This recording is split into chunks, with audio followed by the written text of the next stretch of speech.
People's Commune will be the bridge that will carry China towards the socialist paradise. The Commune experimented with a completely new way of life. All private property was abolished. Houses, animals, land and production tools became collective property. Nurseries and free, compulsory schools liberated women from their maternal duties so they could work in the fields. The family unit disappeared, and children were made to live by the new rules of collective life. The individual was nothing more than a cog in a big machine. The furniture was seized for firewood, and everything that could be destroyed was destroyed. The pigs, the sheep, everything was collectivized. Even the pots and pans were seized because families weren't allowed to cook. The aim was to force the peasants to take their meals in the commune's collective canteens. In some of them, they even abolished money. A system of work points was established. Food was distributed according to merit, i.e., each person's capacity to fulfill the production objectives. The notion of wages disappeared. It was compulsory to turn up every day. If your name wasn't on the attendance list, you were punished and you lost work points.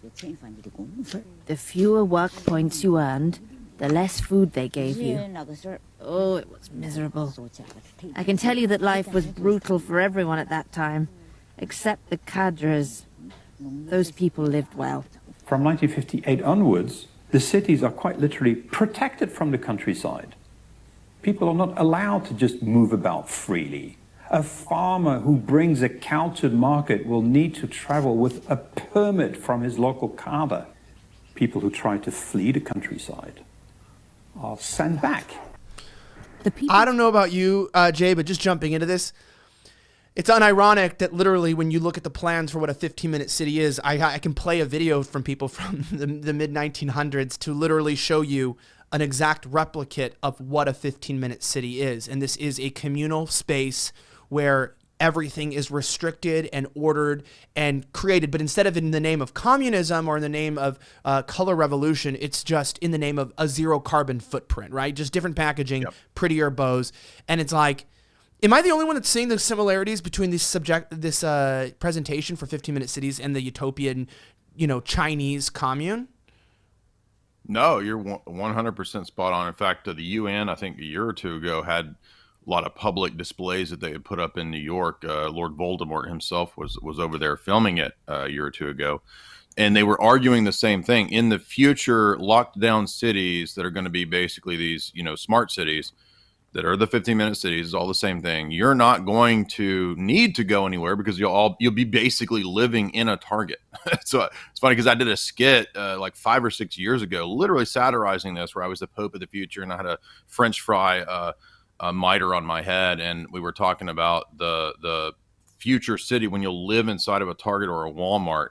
And then now here we are. We're pretty much there. There's actually communes that are being built in like above Costco's. I mean, it's like idiocracy coming to life. So you're not wrong to go to these things, because these models, these were experiments, actually, in my view, because the people who fostered Maoism were in fact the same elites that fostered and funded the Bolsheviks and Hitler.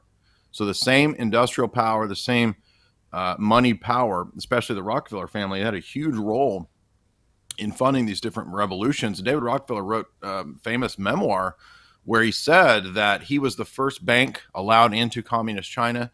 He then wrote in 1979 editorial, wrote 2 of them in the New York Times, where he said that Mao's experiment was a great leap forward for humanity and an ideal setting for the consolidation of resources that are then transferred offshore to the money power, to the industrial power that had set up those revolutions to be future markets. This is what's so crucial, and why I highly recommend everybody read Professor Anthony Sutton's works, because he says that whether it's Hitler or whether it's the radical illuminists, who are basically the Bolsheviks, their idea is that you create a revolution, and then the funding that occurs via these various industrial powers can then have a completely new market after everything has been consolidated and destroyed. So the revolutionaries play this key role of wrecking ball the society. The revolutionary governments, by the way, are all in debt to these people. I mean, where do you think revolutionaries get money and weapons from? Do they just make them? Do the people in the commune, do they sit and weave the machine guns together? No, they're funded by very wealthy, very powerful people. And this is all on record in mainline history. That's the crazy part, is that Professor Sutton was just a mainline economist and historian, and he uncovered all these cables and all this information about the funding and establishment of these communes and Maoism. It even came out on the CIA's website that declassified that it was the OSS that trained Mao's guerrillas. Unbelievable. So when I go and I read H.G. Wells and when I read Bertrand Russell, they say, from their vantage point of the Royal Society, whether it's H.G. Wells' famous New World Order book or whether it's Bertrand Russell's Scientific Outlook, Bertrand Russell says that Bolshevism, socialism, all of these things are experiments in governance in these other cities. And so they're trying to roll out previous experiments, socialism, communalism, and enforce that and push that into these areas like you're talking about with these 15-minute cities. So you're 100% spot on that Maoism is just an older test tube version of this.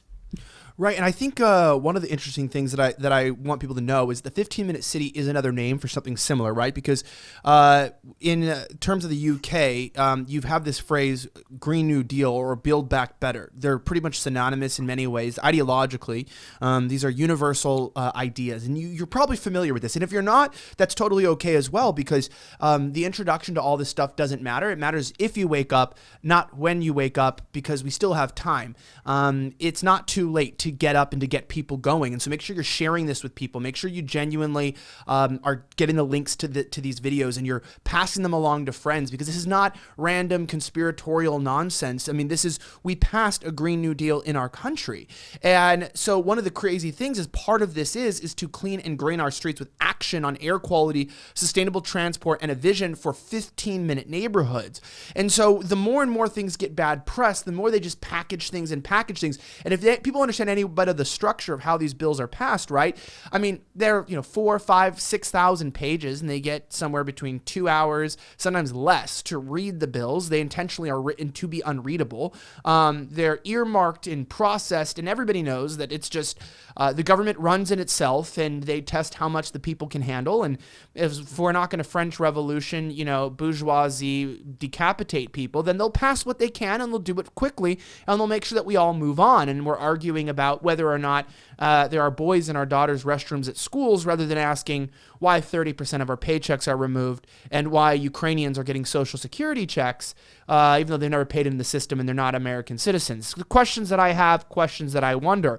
But I'm genuinely concerned, Jay. It's like with the 15-minute city idea, it's not about what they want to do. It's more or less, in my opinion, what they don't want you to do, right? There's always a trade-off. Whenever the government gives you something, it's exchanged for something else. So if they're giving you quick access, if they're giving you this freedom in your 15-minute zones, it's like, what are they asking you for in return for an easier life? Because I don't think the government makes anything easier.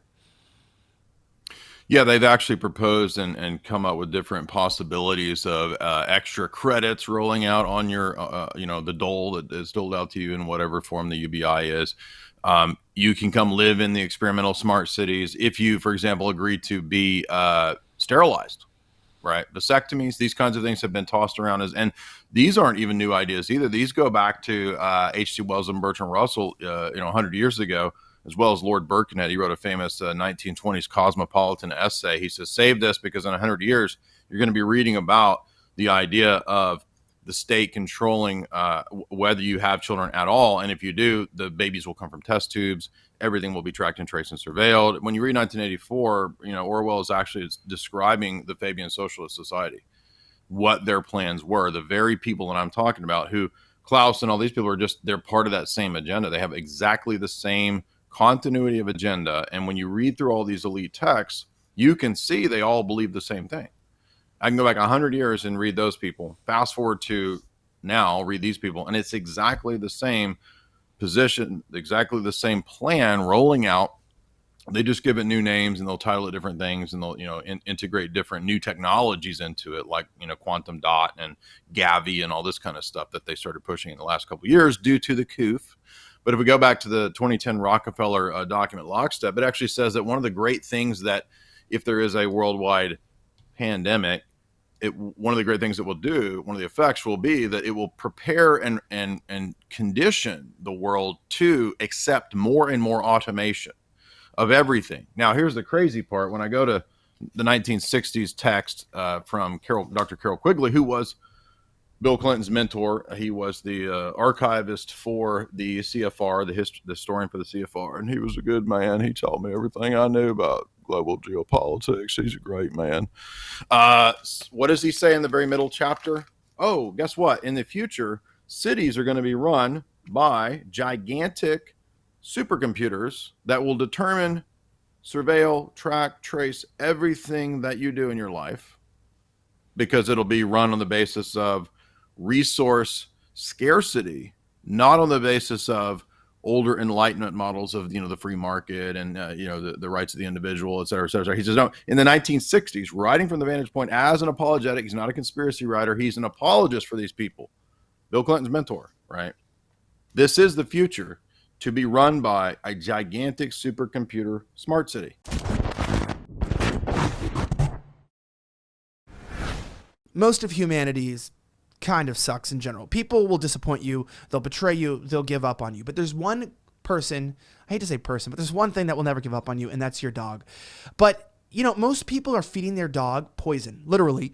There is a massive ingredient that is inside most dog food that is actually killing your dog and giving them gut problems. We all know how frustrating it is watching your dog poop in the house, why their poops are liquid, all this stuff's going on. And the truth is, it's because there's an actual harmful chemical and product that is in almost every dog food, even the good dog food.